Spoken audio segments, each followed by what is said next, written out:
네, 출발 증시와이드 2부 순서입니다. 오늘은 6월 25일 월요일입니다. 의미 있는 날이죠. 다 한번 새겨보시기 바랍니다. 자, 11시부터는 베스트 종목 상담 준비되어 있습니다. 문자와 전화로 가능하시고요. 013-3366-0110 무료 문자입니다. 무료라는 거 잊지 마시기 바랍니다. 전화 023153-2610번으로 주시면요. 11시부터 상담 코너에서 저희 최고의 전문가들로부터 아주 유효적절한 답을 들으실 수 있습니다. 많은 관심을 가져주시기 바랍니다. 자, 2부에서 준비된 내용들부터 알려드리겠습니다. 김동섭의 마켓포인트, 솔로몬 투자증권 김동섭 이사와 함께 글로벌 주요 이슈를 분석하고 필승 투자 전략 세워보고요. 동상이몽 수급으로 보는 시장에서는 신한 PWM 압구정센터의 박재민 팀장과 함께 주체별 수급 상황과 투자 전략을 함께 세워봅니다. 이슈 정복하기 동양증권 김동공 대리와 함께 일각에서 들려오는 코스피의 1월 증시 대자뷰 가능성에 대해 살펴보고 사상 최악의 가뭄에 따라서 강세를 보이는 기상 관련 테마주 흐름을 짚습니다. 하창봉의 가라사대에서는 이번 주 글로벌 및 국내 주요 일정을 알아보고요. 국내 시장의 흐름을 전망합니다. 네, 먼저 솔로몬 투자증권의 김동섭 이사를 전화 연결합니다. 안녕하십니까? 네, 안녕하십니까? 네, 지난주 주말 좀 반가운 소식이 하나 들려왔습니다. 독일과 프랑스, 스페인, 이탈리아, 유럽을 EU를 이끄는 그런 국가들이죠. 유로존 4개국 정상회담에서 무려 1,300억 유로 규모의 부양안을 채택하기로 합의를 했다고 하는데, 자, 이 소식이 시장에 미칠 영향은 어떤 것일까요? 지난주에 정상회담이 이제 4개국이 진행됐었는데요. 독일하고 프랑스, 그다음에 스페인, 이탈리아가 이제 모여서 회담을 했습니다. 독일한테 이제 프랑스하고 스페인하고 이탈리아가 강력하게 주장한 것은 EFSF하고 ESM을 통해서 국채 매입을 하게 하자라는 것이 주요 한 건이었죠. 근데 독일은 끝까지 그걸 반대를 했고, 대신에 프랑스 올랑드 대통령이 대선 때 계속해서 주장했던 성장에 대해서는 합의를 했습니다. 그 내용이 이제 유로존 GDP의 1% 정도 해당되죠. 1,300 유로 정도가 되는데, 이게 이제 국내 돈으로 한 190조 원 됩니다. 요거를 28일 날에는 정상회담에 안건을 올려서 이거를 통해서 성장에 투자를 하자. 이 얘기에 대해서는 합의를 했습니다. 근데 이게 이제 주식시장에는 영향을 지금 아직은 주질 않고 있습니다. 이건 주질 않고 있고, 오히려 지금 상황으로는 시장의 상향을 눌리는 그런 모습인데, 이것은 아마도 결국 호재는 호재가 맞지만 시장이 원했었던 ECB에 대한 역할론이 나오지 못했던 것이 시장에 좀 악영향을 좀 준 것 같습니다. 그러니까 상승으로 끌고 가지 못하고 시장을 관망하게 하는 그런 상황이 됐죠. 그렇지만 우리가 이것을 나쁘게 볼 상황은 전혀 아니라고 보여지고 있고요. 오히려 이것을 통해서 유로존이 그동안 긴축만 하던 것이 성장 쪽으로 방향을 잡을 수 있는 기회를 맞이한 전초라고 본다면 이것을 굉장한 호재로 받아들여야 됩니다. 다만 시장에서는 ECB 역할론이라든가 EFSF나 ESM을 통한 시장 안정화 정책을 더 요구했었는데, 그거에 반대한 독일 때문에 시장이 상당히 좀 껄끄러워진 상황이다라고 보여지고 있습니다. 그렇지만 제가 보는 견해로는 결국 이것으로 인해서 시장의 어떤 방향성이 많이 변화가 일어날 수 있는 중요한 계기가 됐다고 판단하기 때문에 지금 당장에는 영향이 없지만 이 이후 이것이 이제 28일 정상회담에서 안건으로 완전히 상정되고 그걸로 그 결과 정책을 가져가게 된다면 시장의 파급 효과는 상당히 클 거라고 보이고 있습니다. 오히려 지금은 이거로 인해서 시장의 흔들림을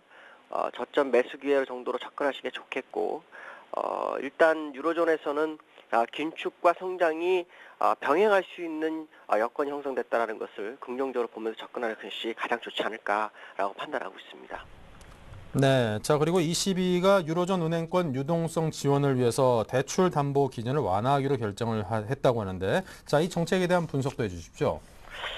이게 이제 시장의 아주 핵심인 것 같습니다. 네. 그러니까 주말에 나온 것 중에 ECB의 역할론 중에 하나인데요. ECB를 공개적으로 이제 국채를 매입해주면 좋겠는데 자꾸 독일을 반대하니까 ECB의 마루기 드라기 총재가 자꾸 다른 방법을 통해서 시장 부양책을 쓰고 있는 건데요. 지난번에 나온 것도 1차, 2차 LTR로 3년 만기 1%의 금리로 돈을 풀었을 때도 역시 그러한 일환이었는데 지금도 또 그 머리를 쓰는 거죠. 무슨 말이냐면 유럽 은행들이 지금 재정 악화를 겪고 있는데 돈을 가져올 방법이 없습니다. 왜냐하면 아시겠지만 개인도 은행 가면 신용등급이 낮으면 돈을 빌릴 수가 없습니다.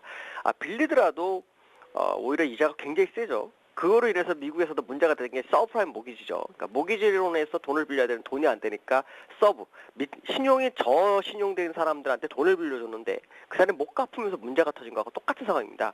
그러니까 그거를 어떻게 해결할 방법이 없다 보니까 신용등급에 문제가 있다 생각을 하는 거죠. 그래서 은행들의 담보에 대한 신용 등급을 낮춰준 거죠. 그러니까 A- 정도 돼야만이 담보로서 인정이 되는데 트리플 B 플러스 정도까지를 여유를 줬기 때문에 이 얘기는 많은 은행들이 돈을 빌려갈 수, 차입할 수 있는 기회를 줬다라고 본다면 지금은 어려움이 있지만 나중에 시장에 상당히 좀 긍정적으로 작용할 수 있고요.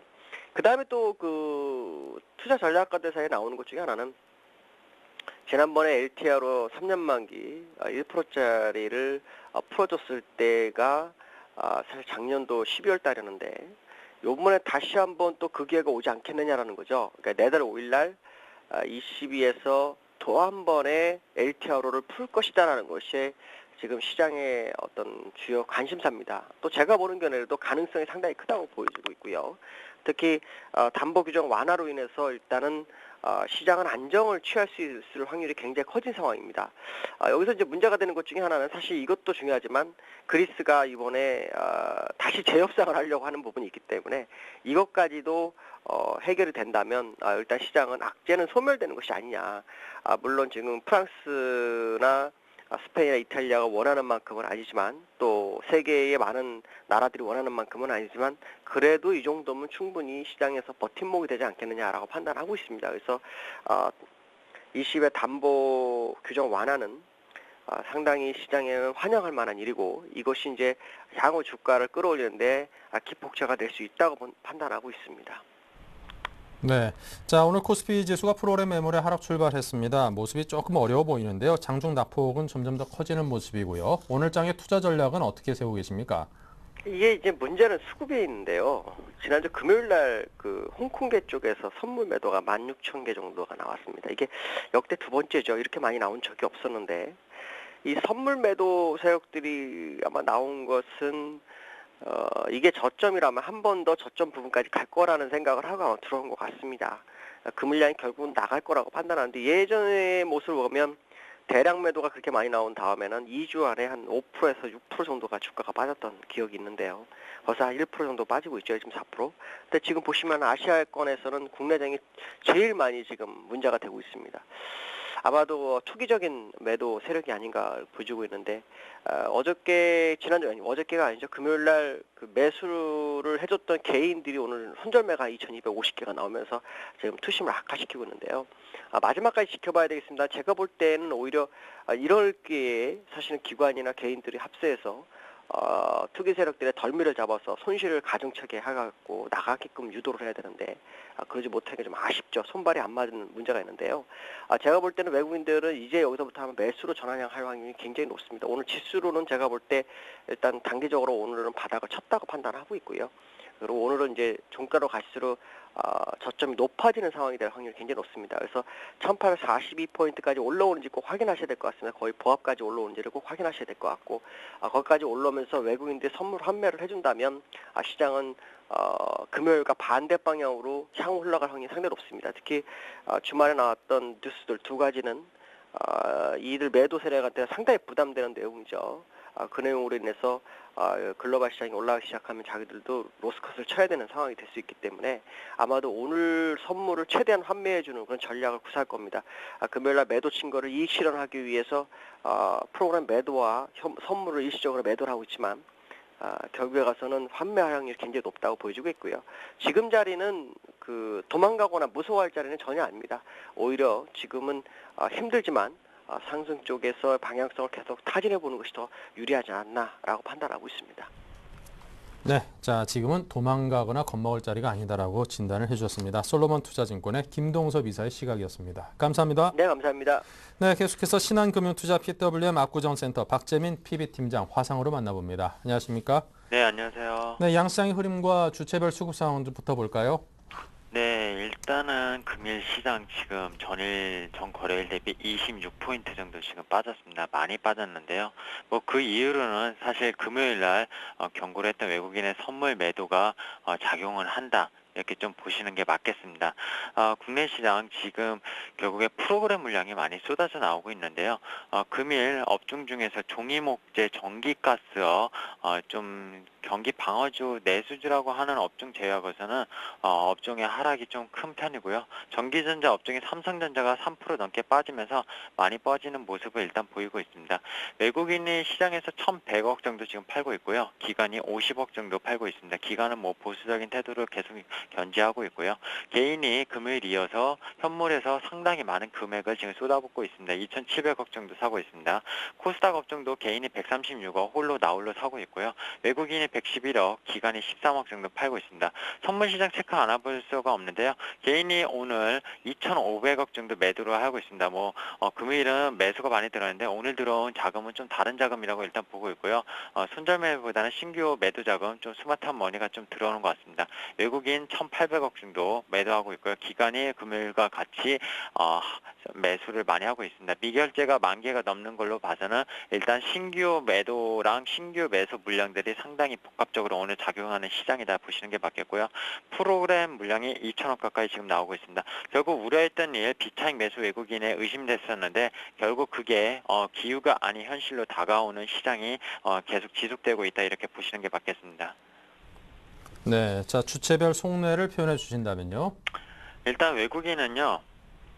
지난주 선물 매도 관계 장난으로 보이냐 이렇게 좀 말씀을 격하게 좀 드리겠습니다. 오늘도 아침에 매수 1,000억 정도 나왔었습니다. 시초가에 한매수 하는 것처럼 보였지만 그러면서 순간적으로 2,000억을 던지면서 결국엔 지금 마이너스 2,000억, 아침 대비 3,000억을 던진 건데요. 거의 고가에서 아침에 좀 시장에 안 빠지는 것처럼 보였지만 그런 외국인이 항상 시장에 순식간에 초를 다투면서 선물을 500개, 1,000개 던질 수 있는 게 외국인의 자금력입니다. 그렇기 때문에 외국인 선물 매도가 한매수 일어나기 전에 증시 바닥 쳤다 이렇게 단언할 수 절대 없습니다. 개인 우리가 주식 적극적으로 해서 지난번엔 1,800에서 1,900 올라갈 때 못 담았었죠. 이번에는 바닥인 게 보인다 하면서 오늘도 많이 삽니다. 금요일 오늘 합쳐서 벌써 1조 가까이 샀습니다. 그동안 안 사다가 자금을 베팅을 하는 것 같은데 상당히 좀 우려스럽습니다. 그리고 기간, 우리가 언제부터 이렇게 보수적인 투자자가 됐을까? 아휴, 이러면서 한숨을 좀 쉬는 것 같은데요. 결국에 기간은 선매수로, 선물 매수로 금요일이랑 오늘 대응을 하지만 결국엔 기간이 외국인한테 치면서 저는 노스콘 나올 거라고 일단 좀 단언을 하고 싶습니다. 네, 자 오늘 참 개인을 위한 투자 전략을 짜주신다면요. 일단은요, 주말에 나온 그 팩트들을 좀 말씀을 드릴게요. 이게 중요합니다. 일단 주말 미국 시장이 반등했는데 우리 시장은 오늘 왜 이러냐 이렇게 궁금하신 분들 있을 텐데요. 그 이유는 이제 G20 재무장관회의가 지난주 19일, 20일 열렸고 마감을 했죠. 거기서 유럽 빅4 결국 선진국들이 어떤 성장 재원 마련과 그리고 유럽 중앙은행 20의 담보 완화에 대한 어떤 호재성 때문에 미국장이 올랐었던 건데요. 그 전날 많이 떨어진 거에 대한 기술적 반등도 있었고요. 근데 그 성장 재원이 아무래도 실질적으로 자금이 늘어난 것은 100억 유로고요. 1,300억 유로는 기존 자금 ESM이나 EFSF 여기서 재탕하는 꼴이기 때문에 그리고 그런 어떤 독일의 분데스방크 은행이죠. 여기에서 반대가 지금 심한 상황입니다. 그리고 금일 밤에 소식이 있죠. 스페인 구제금융 결국 은행권 구제금융 정식으로 요청을 하는 예정된 수순이 있는데 스페인 은행 부실 채권 지난주에 스트레스 테스트 결과가 600억 유로 정도 좀 넘는다고 했는데 지금 피치에서는 1,000억 유로가 넘을 거라고 예상을 하고 있습니다. 실질적으로 스페인이 어떻게 요청을 할 때 얼마가 필요하다 이게 정확한 게 되겠죠. 스트레스 테스트는 어떤 외부 평가 기관에 의해서 일어난 거기 때문에 우리가 모르는 게 분명히 있을 수 있다는 상황도 솔직히 견제해야 됩니다. 그리고 다음 달 초 국내 소식에 이게 자꾸 이런 외신들이 요새 반영이 안 되는 모습인데요. 저도 블룸 블룸버그 가서 계속 업데이트를 하는데 다음 달 초 출범할 ESM 유럽 재정 안정기구죠. 여기에서 원래 스페인 은행권 도와주기도 했었죠. 그리스도 어느 정도 도와줄 걸로 추가적으로 했었는데 이 ESM이 출범이 되면은 정확히 알아야 될 게 유로존 17개국이 전원 만장일치로 일단 해야지만 그 자금을 쏟아볼 수가 있는데 계속 독일의 반대가 있었습니다. 근데 이 출범이 7월 1일 원래 예상되고 있었는데 독일 대법원에서 어떤 요청으로 연기되고 있다는 점, 결국에 비준안이 통과가 안 된다는 겁니다. 우리나라 국회에서 어떤 비준안이 상정이 되면 통과가 안 되면 그 법안이 안 되면은 결국에 무용지물 되지 않습니까? 지금 독일 대법원에서 결국엔 이거를 비준안을 통과 안 시키겠다 이렇게 되기 때문에 오스트리아에서도 지금 최종 비준안이 통과가 안 되고 있습니다. 그게 금요일 사실 뉴스에 나왔던 내용이고 저도 나중에 이제 외신을 읽었지만 그럼으로 인해서 외국인 선물 매도가 많이 나왔다고 일단 판단을 하고 있습니다. 그렇기 때문에 외국인 금일 선물 매도 물량 미결이 많이 늘었습니다. 그날 10,000개가 넘었었고요. 오늘 또 미결이 10,000개가 넘었습니다. 미결이라는 거는 오늘 방향성에 대한 어떤 결제가 일어나지 않고 끌고 가겠다는 건데요. 종가상으로 금일도 미결제가 12,000개 늘어나서 끝났고요. 오늘 종가상으로는 모르겠지만 중요한 것은 시장 베이시스가 지금 1포인트도 안 한다는 겁니다. 아직 9월 선물 옵션 만기일이 많이 남았는데 이론 베이시스가 1.5면은 결국 이론 베이시스 대비 백어데이션이 발생하는 것이기 때문에 프로그램 물량이 나오는 거고요. 그동안의 비차익 매수 외국인 의심스럽다고 말씀드렸는데 그게 2조 4천억 쌓였다고 말씀드렸습니다. 지난주에. 그 물량이 이제 쏟아져 나오는 겁니다. 차익 쪽으로 나오는 거죠. 비차익으로 사놓고 차익 쪽으로 삼성전자 하나만 던져도 지수를 금일 오늘 이렇게 뺄 수 있다는 겁니다. 여기에 다른 업종을 만약에 뺀다면은 과연 지난번 저점을 지킬 수 있느냐 솔직히 생각을 해봐야 될 것 같고요. 결과는 이렇습니다. 지금 주식 사면은 자살행위입니다. 유럽 움직인 정책 이벤트 좀 더 보고요. 관망하는 자세 필요하시고요. 외국인의 선물 매도 한매수가 일어나지 않는다면 증시는 바닥쳤다고 절대 말씀드릴 수 없습니다. 그리고 무디스의 글로벌 투자은행 신용 강등 이거를 시장에서 상당히 간과하는 모습인데요. 3월달부터 나온 얘기라고 이렇게 되면 미국계 자금의 이탈 가능성이 높아졌기 때문에 외국인 매도세가 더 강화될 수 있다는 점. 그렇기 때문에 지금 올라오면 현금화 시킬 수 있는 전략 다시 필요하고요. 추후에 다시 재진입을 하더라도 지금은 시장에서 먹을 거리는 없다. 모바일 게임도 계속 강세를 보이는데 시장에서 코스닥에서 단타 자신 있으신 분들은 매매하셔도 됩니다. 하지만 5% 이상 10% 이상 보시는 거 상당히 힘들다고 보고요. 많이 먹어도 단기 트레이딩 하시면 2, 3%대에 연연 목표 수익률 세우셔서 매매하시고요. 지금은 IT는 좀 힘들다고 봅니다. IT보다 어쨌든 수급이 그래도 괜찮은 실적이 괜찮은 자동차 쪽이 오히려 트레이딩은 더 괜찮다고 보고요. 사실 괜찮은 거를 계속 말씀을 드렸지만 어쨌든 제일 괜찮은 건 현금입니다. 지금은 현금이고요. 오늘 선물지수 중요한데요. 지금 241인데요. 240이 오늘 종가상으로 깨진다면은 내일 투매가 나올 수 있습니다. 기간에서 선물 노스컷이 나오면은 지난번 저점을 깰 것입니다. 오늘 240 깨지는지 꼭 보시고 시장 일단 유념하시면서 투자하시는 게 좋을 거라고 일단 판단을 하고 있습니다. 네, 박재민 PB팀장. 오늘 주식 사는 거는 지금 같은 상황에서는 자살행위다라고 굉장히 강력하게 경고를 하셨으니까요. 귀담아 들어보시기 바랍니다. 전문가들 간의 갈린 의견들에 대해서도 잘 한번 가늠하셔서 판단하시고요. 오늘 도움 말씀 감사합니다. 네, 감사합니다.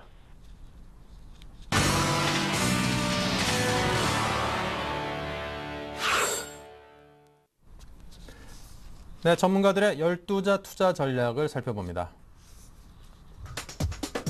박성일 연구는 지수 반등 시에 현금 비중을 확대해라. 박소영 대리는 중소형 개별주의 강세를 점쳤고요. 신용훈 연구는 20일 이평선 회복 여부에 관심을, 최희용 대리는 유럽 리스크의 부담, 관망 전략을 제시했습니다. 김도영 대표는 시초가의 강한 양봉 대형주의 단기 매매를 이야기했고요. 관심 업종으로는 박성일 연구원이 자동차, IT, 철강 업종의 분할 매도를, 박소영 대리는 엔터테인먼트주의 매매 유효하다고 이야기했습니다. 신용훈 연구원은 항공업종 분할 매수 유효, 최희용 대리 내수 관련 유통업종과 비중 확대를 이야기했고요. 김도영 대표는 3개월 미만의 신규 상장주의 기술적 매수 접근을 이야기했습니다. 네, 오늘은 동부증권 일산지점의 박성일 연구원 만나봅니다. 안녕하십니까? 네, 안녕하십니까. 네, 지금 낙폭이 점점 커져서 1820선도 이제 조금 전에 깨졌네요. 자, 시황부터 짚어주십시오.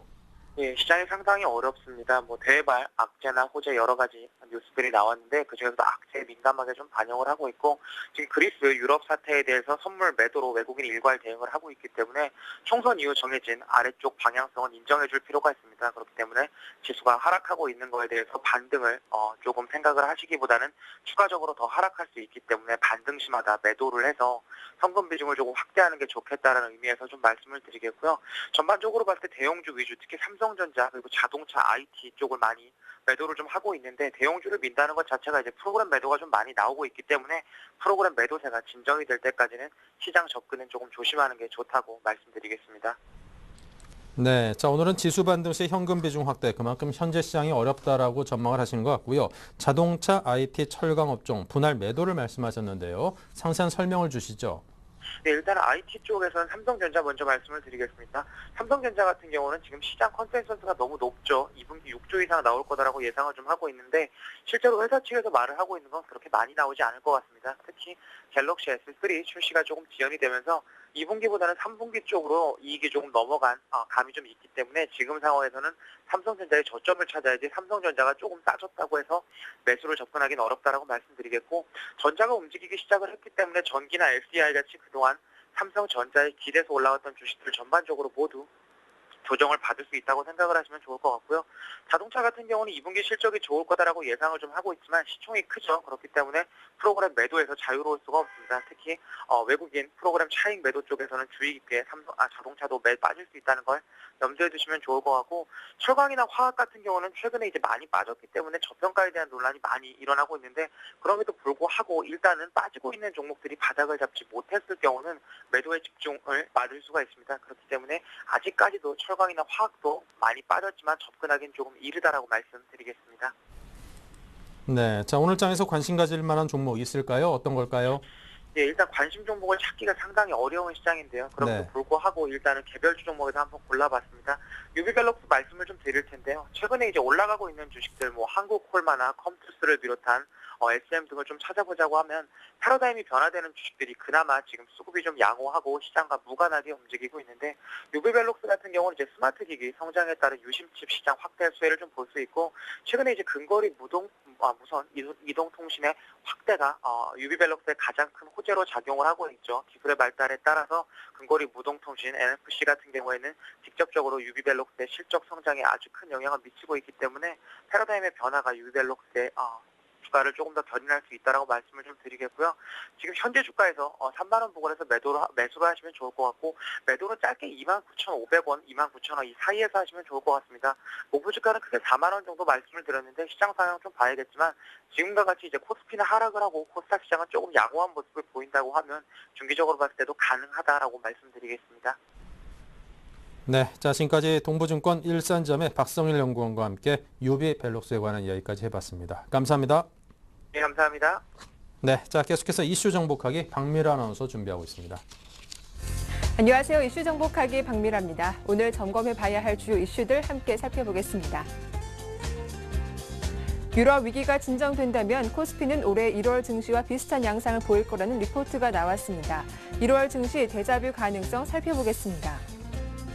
경제 성장으로 세계 부러움을 사던 우리나라가 올해는 세계 평균에 못 미치는 성적을 기록할 거라는 예측이 늘고 있습니다.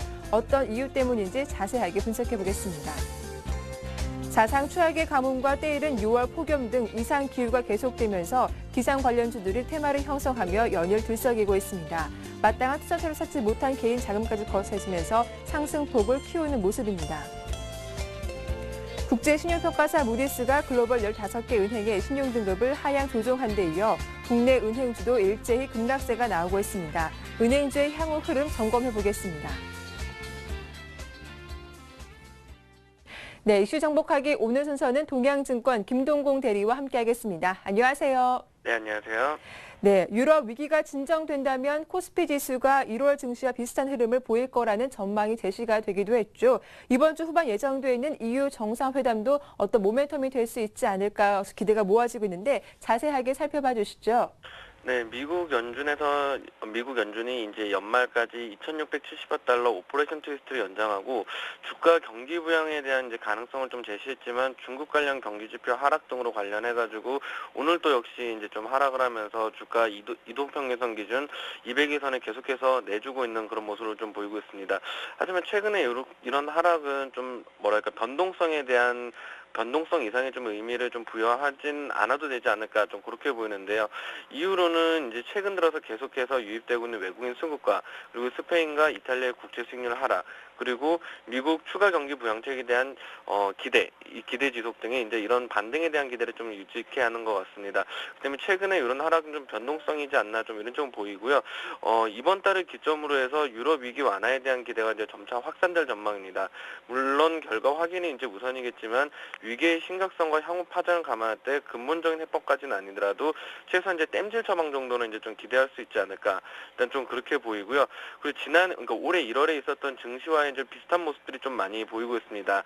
그 위대한 점으로는 유럽 재정 위기 완화 가능성과 그리고 외국인 순매수 추이 그리고 미국의 선행적 역할 등입니다. 먼저 유럽 위기 완화는 6월 28일, 29일에 있을 이후 정상회담 결과에 따라 달라지겠지만 앞서 밝힌 바와 같이 최선의 위기 봉합 정도는 이루어질 것으로 보이고요. 수급에서는 2011년 12월 21일 이후 10거래일 중 9일 연속으로 외국인 순매수를 기록하며 외국인 매수세가 본격화되었다는 점을 좀 들 수 있을 것 같습니다.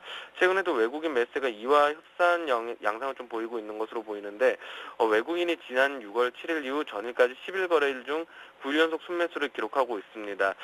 외국인의 특성상 매수세가 상당 기간 지속된다는 것은 그만큼 위기 해결 가능성에 무게를 두고 있는 스탠스를 유지하고 있는 것이 아닌가 좀 그렇게 보이고요. 1월에 ECB 장기 대출 프로그램 외에 긴축 협약이 좀 마련되었지만 이번에 성장 협약까지 이제 조금 제시할 가능성이 크는데 이것까지 갖춰준다 그러면 모멘텀으로서 역할은 좀 할 수 있지 않을까 좀 그렇게 판단이 됩니다. 네.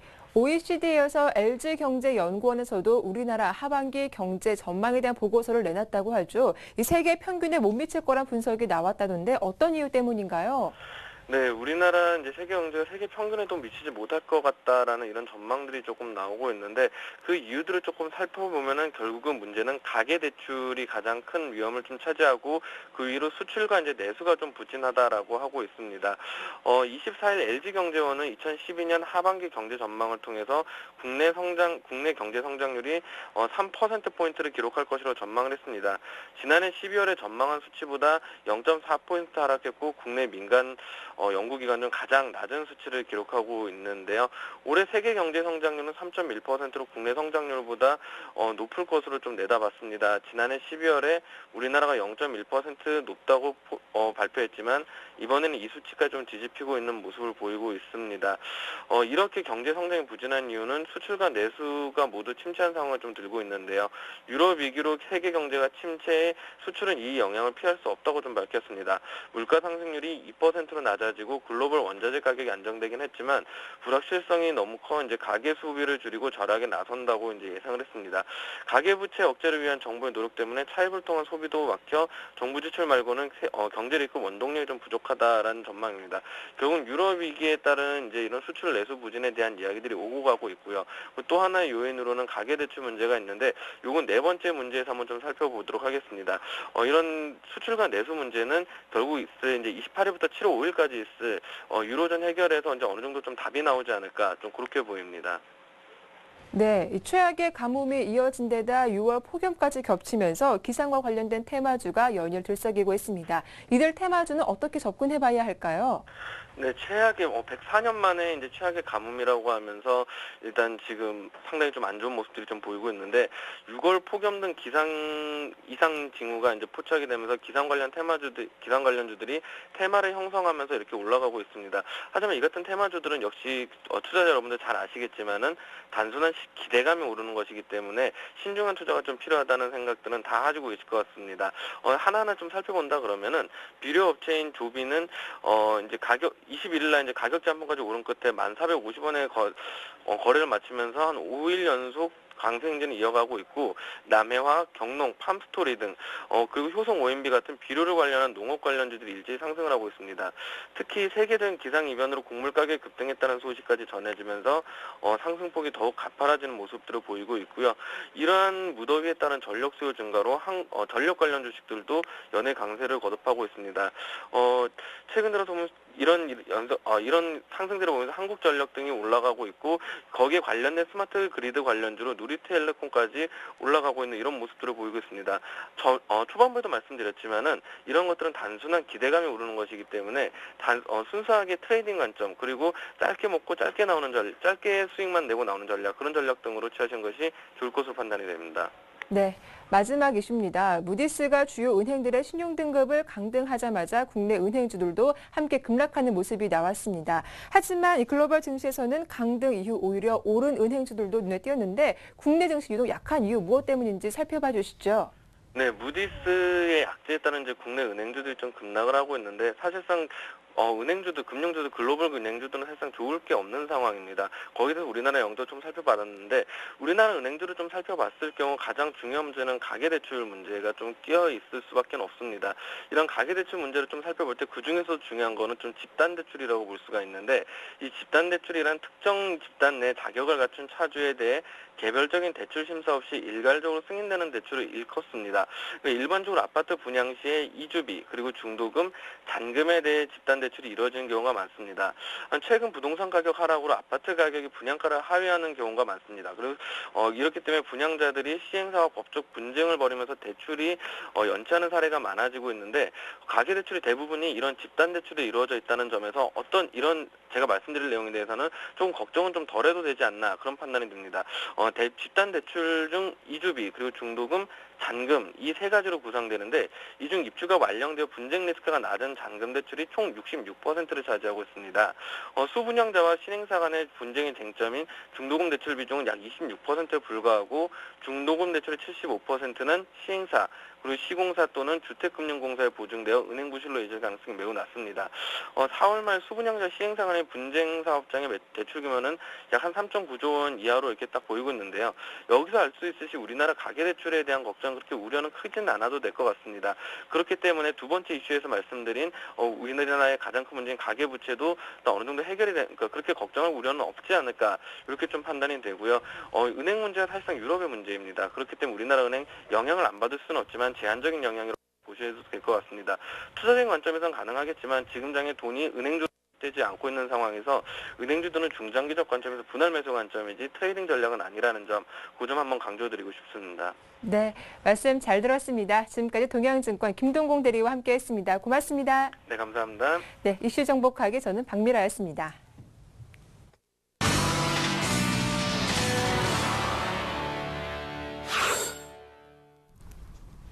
네, 계속해서 리딩 투자증권의 우성재 팀장을 연결합니다. 안녕하십니까? 예, 안녕하세요. 네, 우리 시장의 모습이 상당히 어려운데요. 중국 쪽은 어떻습니까? 비슷한가요? 예, 지금 오늘 우리나라 증시는 좀 안 좋은 모습을 보이고 있습니다. 지금 이런 흐름 속에서 다른 아시아 증시들 또한 약세 움직임을 보이고 있는데요. 현재 상하이 종합 0.35% 하락한 2252.89포인트의 장 움직임 보이고 있습니다. 시장에서의 매도 물량들 꾸준히 출현하는 모습을 보이면서 아시아 증시 동반 혼조세 움직임을 보이고 있는 가운데 중국 시장 같은 경우도 경제 둔화 우려감이 크게 나타나는 모습을 보이면서 시장에서의 매도 물량도 출현하고 있는 상황입니다. 지금 바클레이지에서는 6월 소비자 물가 지수가 하락할 것이라는 전망을 내놓으면서 긴축 기조로 완화해야 할 것이라는 기대감을 좀 나타내고 있는 상황인데요. 지금 중국의 5월 경제 성장률이 5월의 소비자 물가 지수가 안 좋은 모습을 보이고 있고 경제가 둔화 국면에 진입하고 있는 가운데 2분기의 경제 성장률 또한 7.5%인 만큼 효과적인 정책들이 나와야 된다는 언급을 내놓으면서 지금 시장에서 양적 완화 기조로 전환될 것이라는 전망을 내놓고 있는 상황입니다. 이와 함께 은행감독위원회에서는 중국의 지방정부의 대출 상한 설정을 할 것으로 보이면서 지방정부 부채에 따른 시장에서의 부담을 줄이기 위한 움직임을 보이고 있습니다. 결국 지금 중국 내부에 있는 위험 요인부터 하나씩 제거해 나가는 모습을 보이고 있는 가운데 은행감독관리위원회에서 지방정부 대출의 상한 설정이 어떻게 될지 여부 또한 지켜보셔야 될 것 같습니다. 있습니다. 지금 맥쿼리에서는 중국계 은행주에 대한 목표가를 인하한다는 언급을 내놨었는데요. 예대 마진율 하락으로 인한 은행들의 실적이 악화될 것으로 전망을 하고 있는 상황입니다. 결국 예대 마진율이 하락한다는 것은 중국의 기준금리를 완화시킬 확률이 높을 것이라는 전망이 내놓은 것으로서 결국은 기준금리 인하에 대한 기대감이 좀 나타나고 있다고 보시면 좋을 것 같습니다. 결국 경제 둔화 국면에 진입하는 모습을 보이면서 이번 주에 중국의 경기 부양식이 나올 것이라 시장에서의 루머들이 꾸준히 나오고 있는 상황인데요. 결국 2250선에서 지지를 받을 것으로 전망을 하면서 2300선 부근에서 강한 반등이 나올 수 있다는 언급들이 시장에서 꾸준히 나오고 있는 가운데 중국 증시 관망 심리 좀 많이 커지고 있다고 보시면 좋을 것 같습니다. 결국 상하이 종합주가지수 오늘 큰 폭의 하락보다는 하방 경직성을 보일 것으로 전망이 되고 있는 가운데 오늘 중국 본토 지수 또한 시장 좀 보수적으로 접근하셔야 될 것 같습니다. 네, 자 지금까지 우성재 팀장과 함께한 중국 소식이었습니다. 감사합니다. 네, 고맙습니다.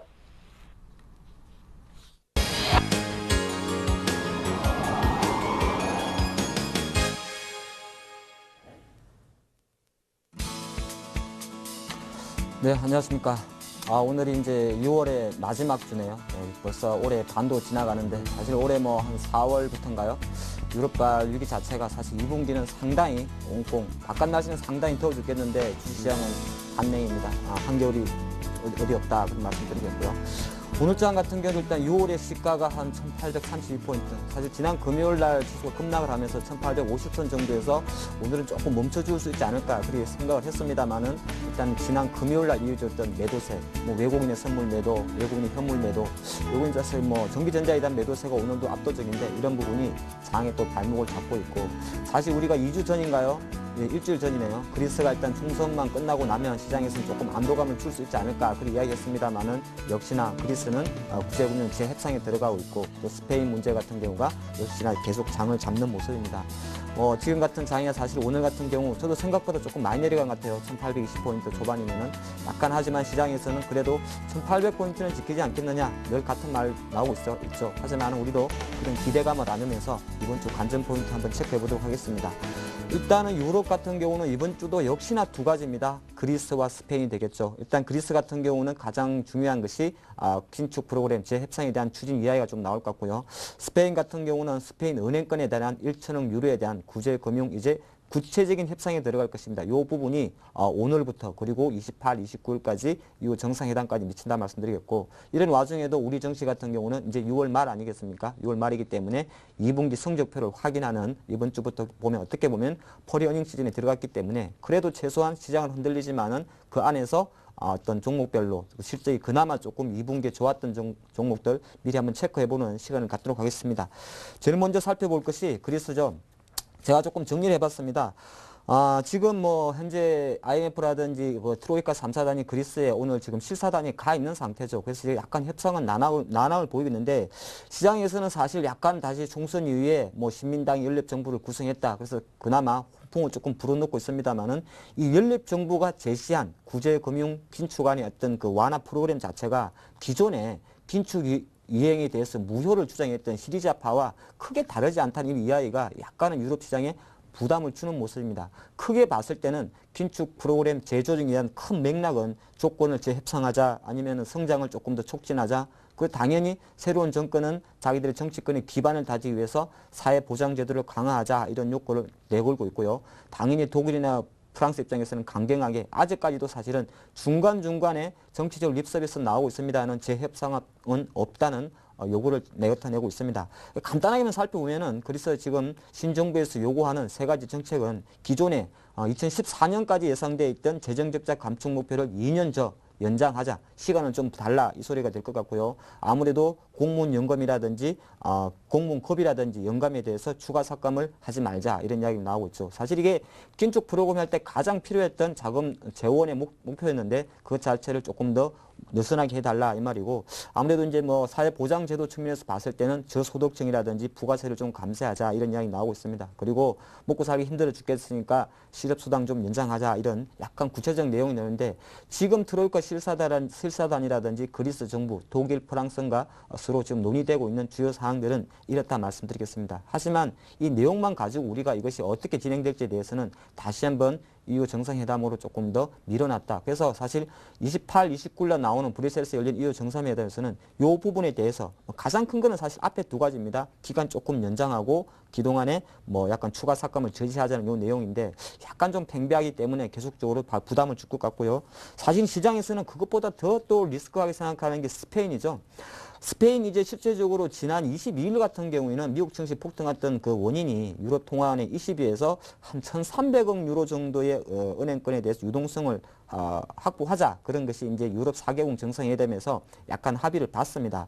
근데 그 내용적인 측면에서도 봤을 때 돈이란 게 그냥 주지 않는 거 아니겠습니까? 그래서 약간은 대출하는 담보 물건의 종류를 좀 늘리고 또 하나가 채권 신용 등급을 기존 A-에서 트리플 B-로 약간 낮춰주면서 그러니까 담보가 되는 채권의 신용 등급을 낮춰주면서 좀 더 원활하게 유동성을 확보하자는 방안이 사실 최근에 나왔던 지난 금요일 날 나왔던 1,300억 유로 자본 확충에 대한 내용이고요. 물론 이 부분에 대해서는 다시 한번 정상회담으로 넘어갈 것 같습니다.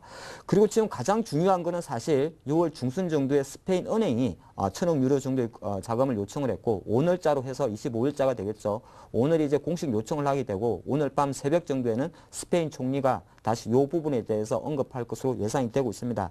크게 두 가지가 나오고 있는데요. 이게 왜 약간 시장에 부담을 주고 있냐면은 우리가 그 돈을 줄 때 그냥 주지 않지 않겠습니까? 그냥 뭐 1,000억 유로 써라 주는 거 아닙니다. 각국애들이 돈을 이렇게 지원하고 1,000억 유로 할 때는 항상 담보를 잡게 됩니다. 스페인 은행에 대해서. 그렇게 봤을 때는 담보를 잡게 받는데 그럼 쉽게 말해서 채권자 입장에서는 만약에 그 담보 가치가 휴지가 됐을 때, 즉 스페인이 거의 뭐 디폴트로 가지고 휴지가 됐을 때 내 채권자, 우리 채권하다 보면 선순위가 있고 후순위 있지 않겠습니까? 채권자들의 콜링 요구가 상당히 중요합니다. 사실 지난주 정도에 스페인이 1,000억 유로 정도의 구제금융 신청을 하고도 정시가 요동을 폈던 거는 줄 수 있는 ESM에서 줄 수 있는 자금 자체가 선순위가 아니라 후순위채다. 후순위채는 사실 의미 없는 거죠. 그렇게 보다 보니까 스페인 국채에 대한 매도세가 나왔었고 그것이 스페인 국채 금리의 급등을 불러일으켰는데 지금 내용에서도 사실 1,000억 유로가 중요한 게 아니고요. 주긴 주는데 거기에서 담보권을 예를 들어서 모든 채권에다 해서 선순위, 후순위 상관없이 하느냐. 이거는 상당히 호재고 그게 아니다. 기존처럼 선순위 채권에 대해서만 약간은 그걸 지원하겠다. 그렇게 얘기해버리면 사실은 스페인 금리는 다시 7% 넘을 것이고요. 다시 불확실성 가중될 수 있다. 이것이 지금 그리스와 스페인의 키워드다 말씀드리겠습니다. 근데 사실 제가요. 작년 지금 그리스 문제가 한 3, 4년 더 됐죠. 길게 놓고 보면 정말 그리스나 이 스페인 유럽 문제는 답이 없는 것 같습니다. 그래서 우리 투자가분들은 중간중간에 제가 오늘 정리해봤습니다만 이런 문제보다는 그냥 간단하게만 생각을 해보십시오. 스페인 IBEX 정시나 아테네 종합주가지수를 보면 계속 사실 지수들은 디폴트로 가고 있죠. 그런 거 생각하시면서 최근 같은 경우도 장이 보여준 대로 잠깐 올랐다가 다시 밀리는 장이 계속 될 수 있다는 거 그런 거 제가 생각할 때는 최소한 여름까지는 열어두자 말씀드리겠고요. 잠깐 왔을 때 그건 그거 이제 국내로 잠깐 봐야겠죠.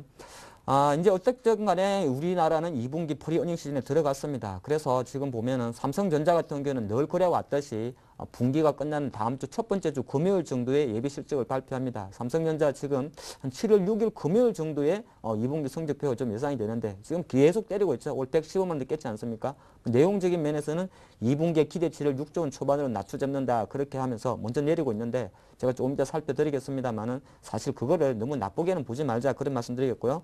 최근 FM 가이드에서 2분기 국내 코스피 업종의 실적 전년 동기 대비입니다. 근데 이 데이터에 너무 퍼센테이지에는 너무 현혹되지 마시고요. 실적이란 거는 사실 전년 동기 대비가 중요한 게 아니고 정기 대비가 중요합니다. 1분기보다 2분기가 중요하다 생각하는데 하지만은 지금 데이터 그래도 통괄적으로 전년 동기, 전년 2, 4분기 대비해서 실적이 좋았던 섹터가 뭔지를 제가 한번 정리를 해봤습니다. 잘 보시면은 세 개밖에 없어요. 사실 우리가 늘 하던 말 똑같습니다. IT나 경기 소비재, 필수 소비재가 가장 좋았습니다. IT는 전년 동기 대비해서 지금 시장 예상치가 한 67, 63% 정도 급증할 것이다 보고 있고 대표적인 자동차 업종이 분류되어 있는 경기 소비재 같은 경우는 자동차 계속 좋다 그러지 않습니까? 역시나 성적 면에서도 전년 2, 4분기 대비해가지고는 한 16% 이상 증가했더라 이런 이야기가 나오고 있고 최근에 보면은 그 주가들이 잘 가는 것들이 있죠. 화장품이라든지 음식료 이런 업종 역시나 성적표도 좋았습니다. 필수 소비재죠. 원자재 가격 부담이 상당히 내려오다 보니까 가격 전가력이 높은 음식료 업종 같은 경우도 전년 대비해서 16% 급증하면서 자동차 업종 못지않게 실적이 증가하고 있더라 이런 말씀드리겠고 의료산업 최근에 한미약품이라든지 종근당 같은 종목이 바닥에서 조금 올라오고 있습니다. 근데 유적대 같은 경우는 그나마 약관이라든지 건강보험법 대행 때문에 상당히 좀 저평가 받았다가 그런 부분이 좀 가미됐지 않나 보였고 우리 투자가들이 가장 관심이 많고 많이 몰려있는 산업재 섹터 건설, 해운, 조선 4.7% 증가, 사실 4.7% 증가하면 사실 마이너스 성장입니다. 그만큼 2분기 성적보다 안 좋았다는 말씀드리겠고 뭐 정유주, 화학주 말할 필요 없겠죠. 에너지 같은 경우는 10% 좀 감소를 했다. 그리고 소재 업종이 상 좀 심한데요. 소재 업종 같은 경우는 30%가 급감하는 이런 성적표가 나왔습니다. 이런 와중에 약간 그나마 턴어라운드가 예상되면서 척사가 축소된 종목은 역시나 한국전력과 같은 유틸리티 관련 종목이었다는 말씀드리면서 제가 하나하나 짧게나마 잠깐 말씀드리겠습니다. 삼성전자부터 미리 차트를 통해서 제가 설명을 좀 드리면 삼성전자 같은 경우는 오늘 실제적으로 115만 원 이탈했습니다. 113만 6천 원까지 떨어진 모습인데 삼성전자는 이렇게 보시면 돼요. 이거는 삼성전자는 실적이 중요하죠. 중요도 하고 뭐 갤럭시 S3도 중요합니다만은 철저히 수급 논리에 많이 비중을 차지하고 있습니다. 왜? 삼성전자는 외국인이 건들리는 종목에 거의 뭐 절반 이상의 산성진을 건드리고 있습니다. 그래서 최근에 외국인 지분율 같은 경우가 사실 한 125만 원 정도 갔습니다만은 마의 50%백을 넘지 못하고 어제 기준으로 외국인 지분율은 49.75%로 떨어졌습니다. 그래서 일단은 삼성전자 기술적으로 삼성전자 같은 종목은 기술적으로 뭐 115만 원 선거급 사시면 안 돼요. 일단 지금 중요한 거는 제가 볼 때는 올 4만 5천 원 정도 하락하고 있는데 일단 하락폭이 조금 깊기 때문에 아까 타이밍적으로 다음 주 한 10거래일 정도 남았습니다. 그렇게 봤을 때는 2거래일씩 나눠가지고 최소한 3회 정도 나눠서 분할 매수한다는 생각을 하십시오. 여기서 바로 올라가는 건 노리는 것보다는 텀을 갖고 좀 기다리시고요. 자동차 같은 건 아까 실적 조금 좋아졌습니다만 이것도 장이 밀리니까 조금 조정을 보이는데 제가 현대차는 늘 같은 말씀 드립니다. 어쨌든 간에 현대차는 최근에 보면은 25만 원 저항을 넘지 못하더라. 그거는 시장에서 보여주고 있는 생리이기 때문에 그 부분 체크하시면서 다시 한번 하락폭이 깊습니다만 최소한 현대차는 지난번처럼 처음으로 양봉이 나오는 타이밍에 좀 기다릴 때 사는 게 어떨까 싶고요. 제가 아까 그 음식료 업종 필수 소비에서 상당히 움직이 좋다는데 지금 보는 종목은 코스맥스입니다. 사실 알고 있습니다만 이는 개별 테마주나 급등주가 아니기 때문에 저는 지금이라도 같은 말씀 드립니다. 코스맥스라든지 오리온이라든지 뭐 영호무역 이런 관련 종목들은 최소한 내려가는 거 최소 칼날 잡는 만큼의 비중만큼이라는 한번 설령 고점에 물린 한이 있더라도 이 기업은 망하지가 않겠죠. 그렇게 담으시란 말씀 드리겠고요. 건설주 아까 제가 산업재 조금 안 좋다 그랬는데 지금 보는 종목은 삼성 엔지니어링입니다. 건설주 같은 경우는 수주 모멘텀 있는 종목이 될 것 같고요. 최근에 경기 둔화 우려까지 나오면서 조선주라든지 건설주 이런 관련주들은 약간은 조금 더 바닥 따지기를 하고 있습니다. 그래서 바닥 따지기를 하고 있고 지수가 1850포인트 밑에 있기 때문에 이때는 매집하시면 안 되고요. 그냥 조금 지켜보는 전략이 어떨까 싶고 통신업종은 제가 늘 드리는 말씀이 늘 드리진 않나요. 여기서 처음 드리는 말씀이네요. 제가 볼 때는 약간은 이제 통신산업은 과성장기에서 계속 내려갈 것 같습니다. 그래서 과거에는 방어주 충격으로 좀 많이 버텨줬는데 지금 최근 흐름 보면 역시나 보이스톡 효과인지는 모르겠습니다만 연일 밑으로 가고 있다. 이거는 안 빠지는 게 오르는 게 중요한 게 아니고 안 빠지는 게 그나마 다행입니다. 그래서 통신업종에 대해서 여전히 보수죠. 제가 아까 마지막에 실적에서 유틸리티 관련주들은 어느 정도 방을 한다고 그랬죠. 지금 보고 있는 종목은 한국전력입니다. 한국전력 같은 경우는 최근은 전기료 인상 때문에 올라가는 것도 있고 경기 방어주 성격으로 가는 것도 있습니다. 그래서 물론 한국전력 사가지고 투자 수익률 게임에서는 좀 불리할 수 있습니다만은 시장의 흐름을 읽는 데서는 이런 부분 체크하시는 게 좋을 것 같고요. 그래서 일단 이번 주 마지막 시장입니다. 사실 뭐 어느 시장이라는 것이 항상 열리기 때문에 마지막에 큰 의미는 없습니다만은 우리가 한 가지 기대할 건 있지 않겠습니까? 주 후반에 정상회담 하나 있다는 거. 그리고 반기 아니겠습니까? 원래 윈도 드레싱은 분기보다 반기가 더 강합니다. 그래서 주 초반 조금 바닥을 다지면서 주 후반에는 그나마 반등을 기대하는 약간 생각을 하시면서 올 초반 월요일 조금 춥습니다만은 웅크리는 자세로 주 후반에 반등을 기대해 보겠습니다. 네, 자 지금까지 하창봉의 가라사대 함께 진행을 해봤습니다. 잠시 후 11시부터 베스트 종목 상담 이어집니다. 문자 013-3366-0110 무료입니다. 전화 023153-2610으로 전화 주시면 상담 가능하시니까요. 참여 부탁드리고요. 자, 저희 출발 증시와이드 블로그에도 꼭 한번 들러주십시오. 다양한 이벤트들 함께 준비되어 있습니다. 자, 오늘 시장 상황 상당히 어렵습니다. 하지만 희망 잃지 마시고요. 강단 있게 대응하시기 바랍니다. 고맙습니다.